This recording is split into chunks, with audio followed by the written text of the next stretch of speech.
I will give credit where credit is due. We started these black books over at North Cat. Actually, these are the same ones. I think we just brought them over after we gutted them.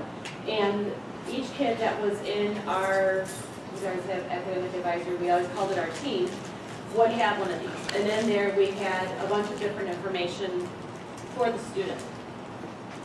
Okay. One of the first things that we had that we still call, their bubble sheet. And so what we did was we took all of the requirements of what they needed in order to graduate, and then as they completed, we colored in with a different color. So this child has all this stuff in red as everything that he has done. Then what I would go ahead and do is, I can't really see it very well, but I would mark off the classes that he currently has, whether they're in E2020, or they are taking band, or they're going to take math with another teacher, or whatever.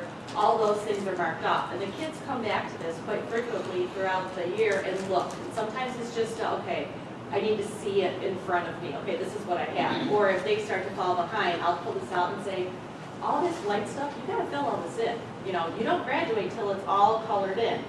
And then we have to do some manipulating of it because some people, like we got the whole career readiness part because it's the Career Academy, that's where a lot of their KCTC goes.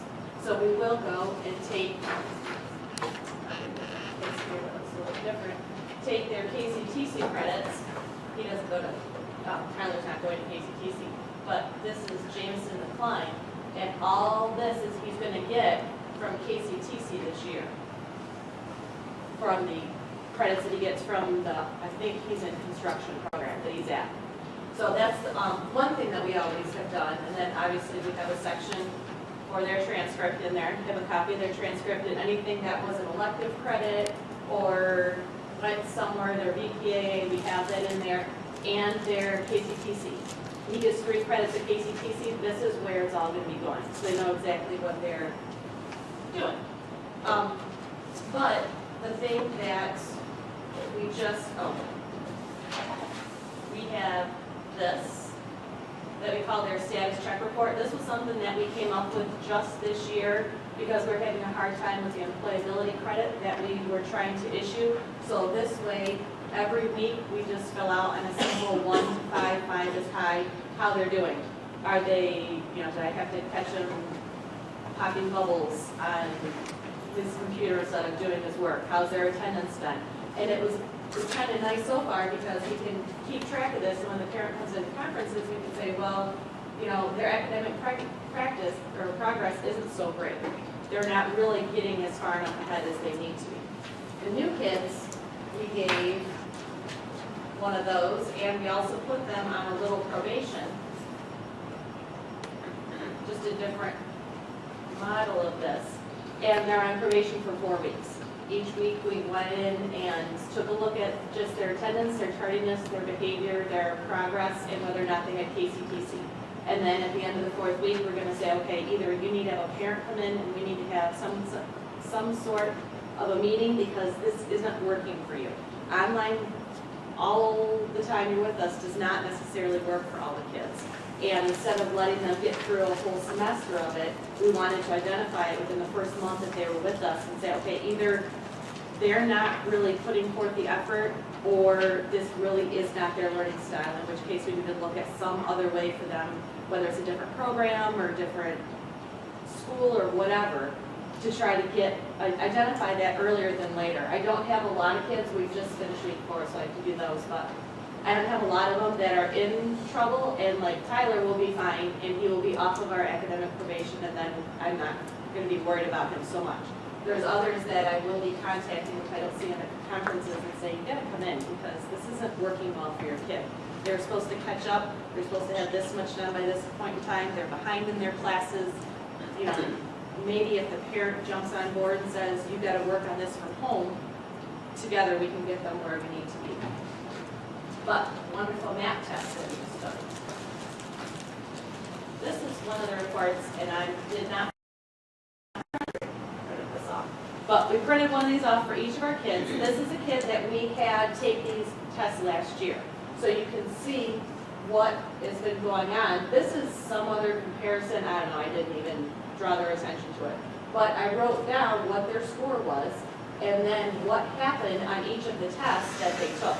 It also gave a Lexile score, which I looked up and found out that this little range gives you a grade level, reading level. So I plugged that in there. It was very eye-opening to the kids that got the 4th grade reading level and the 5th grade reading level, and the embarrassment on their face. I'm like, oh my gosh. I'm like, hey, that's your score. That's what it came back with.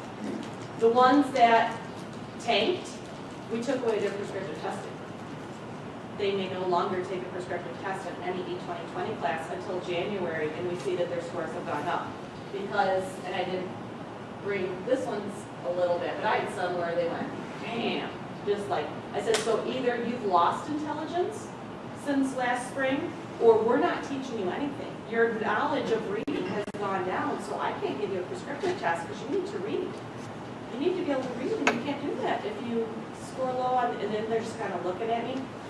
So that's what we did with these, The prescriptive test, when a student is taking a course to recover credit, they can take a test, and the test tells us in E2020 specifically what pieces of E2020 they need to recover.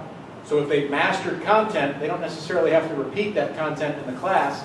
They take the prescriptive test, and it forgives them the content that they've mastered.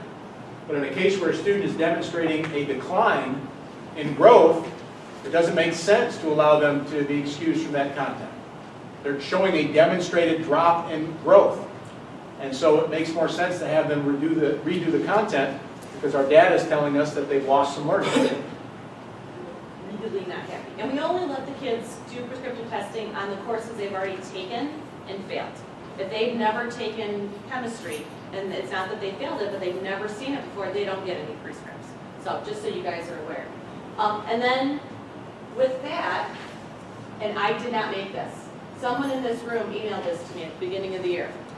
Who was it? Holly? Okay, Holly did this. I'm not going to take credit for something I didn't do. Mrs. Butler, who teaches 5th grade at Pine Island, did that. Okay, Mrs. Butler in Pine Island. She'll call and let you know who she got it from. Right. Well, regardless, someone sent it, and I printed it off and said, this might be kind of helpful, because we're always trying to show the kids why it's important to take these math tests. Well, the kids that all got their prescriptive testing ability, they will not make that mistake again in January. Because if they don't show growth, they don't get their prescripts back, and that really kind of made them angry.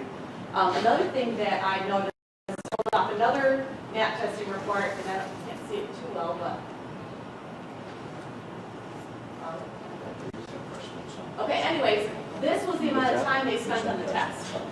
So for each test they took, I have their score, and then I have how long it took them to take that actual test.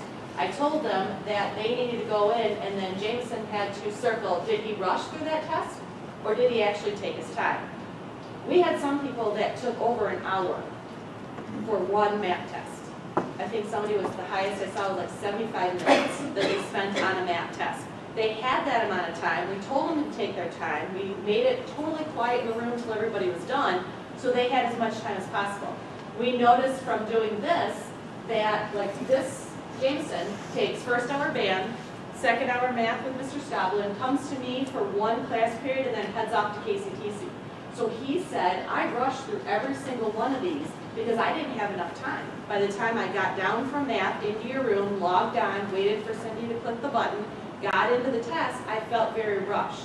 So we made the recommendation, well, next time we're going to keep him from KCTC for a day, and we're going to let him have as much time as he needs to take that. Without doing this, he and I never would have had that conversation, oh, you know, we really need to do this. Other kids at our second session skills, they leave after the first hour. They told me the same thing. Well, Mrs. Nowak, one time I just had to click buttons so I could get it over with, so I could go to KCTC and catch the bus. So that kind of helped us out. I also made them come up with a goal. What do you want to do for the next time that we take this? And some of them were like, well, what if I don't meet that goal? I'm like, well, I'm not going to beat you, but it's always nice to have some kind of a goal for the next time that you do this. So we put this, I'm keeping track of these. I'm going to pull these out right before we take the next round of tests in January. Say, remember this? Remember what you guys did back then? This is what your goal was. This is what you really rushed through the first time. So let's show some growth. I even threw in a little bit of the you know, if you guys all show that you're not growing, then there's no need for a career academy. Because if we can't show the school board you're learning anything, we don't need this program. And then I don't know what's gonna happen to you. And so they hopefully will take it more seriously. The last thing that I wanted to get in that Mr. Goff had asked us to do was to relate their MAP testing or their ACT scores to what they wanted to do after high school. So this is, I think Tyler's again. I made them, the very first week, we were supposed to go over top set expectations. So I just made this up as a little activity for them. It really relates to nothing I'm doing. But then on the back of it, I asked them to tell me what they wanted to do after high school. Where do you want to go? What do you want to do? Just give me an idea. And some were like, well, I either want to bake brownies or I want to be a scientist. Well, okay, well, we kind of got to figure something out there. So we had a couple conversations with some kids, but then I went on the ACT website. I just went Googling, and he wanted criminal justice. So on the ACT website, I found that they had all kinds of very broad, like this was criminal justice, and then it said actually a police officer or a parole officer. And it told on the website what the average amount of salary per year, they even broke it down into hours. How many people are in that occupation? There's a lot of people that have that certification or not, and what it's expected to do. Parole officers apparently are growing moderately in the next 5 years. Then down in the entry requirements, it tells them he needs a bachelor's degree. So I printed off a couple of these, like I did parole officer, I did police officer, corrections officer, just different choices to get him to see the different amounts of money that would be made, the different requirements, what have you. So then I said, I went back and he kept that paper, but I said, okay, now you want to do these things. Your ACT score was a 14. You are a senior, you don't get another retake in March, but you have a 14. You want to do these things, it says bachelor's degree. So we have a choice. This is no longer what am I going to maybe, no, we need to start looking at this stuff. So I made them go and find 2 to 3 colleges or trade schools or something that would be after high school and what ACT score you needed to get into those. Well, he found that he can get into anything with the ACT score that he has. So then we talked about, okay, well, what else could you do? So he found a community college that is in Lansing that has a whole criminal justice program, and you only need an associate's degree to go be a police officer, and then there's like an 18, or I don't know exactly what it is, but I said, okay, what ACT score do you need to get into there? So we've already compiled a list of all the kids that are seniors that are like, where do I go, what do I do, how do I retake this ACT? So now I have to go find all that information to give back to them. The juniors, we took a look at their plan testing and said, this is what you got in the plan, this is what you are supposed to get on the ACT, and right away some of them, well, I didn't really take that seriously, and I kind of blew that off. I'm like, well, this is your permanent record. Anyone could go in there and see that you have a 3rd grade reading level because of what you did on this test, and that was another way to kind of show them, oh, I shouldn't really stick around during this test. But the juniors are now starting to say to me, well, how do I prepare for this ACT? I don't know what I'm doing. And I said, well, we're going to have some sort of a training in school, but I've been pushing them in the direction of the big old huge workbook that I had back when I was in high school, and they give you the 4 practices that you can do at home. I said, you don't even have to go anywhere. It'll take the math test. These are the things they're going to kind of talk about, and then here's 4 tests. You set your iPod and let it go, and then you time yourself so you can have some practice.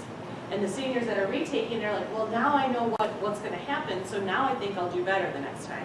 And just, I wanted to try to take it from, well, I'm going to go be this, to you haven't looked into a school, you have no idea what your ACT score is, or you're embarrassed so you just ignore that it's even there. And to really kind of make them have some more ownership of what they've done and what they need to do. And then they all have to turn this in by this Wednesday. I went over it with them last Thursday and Friday. Is that all you wanted? So, yeah, Will she send us any of these forms? we're going to send all of those out after the staff meeting. I should have mentioned, I should have made a disclaimer at the beginning, I'm sorry. I did arrange to have the staff meeting filmed today because we have a number of staff members who can't be here.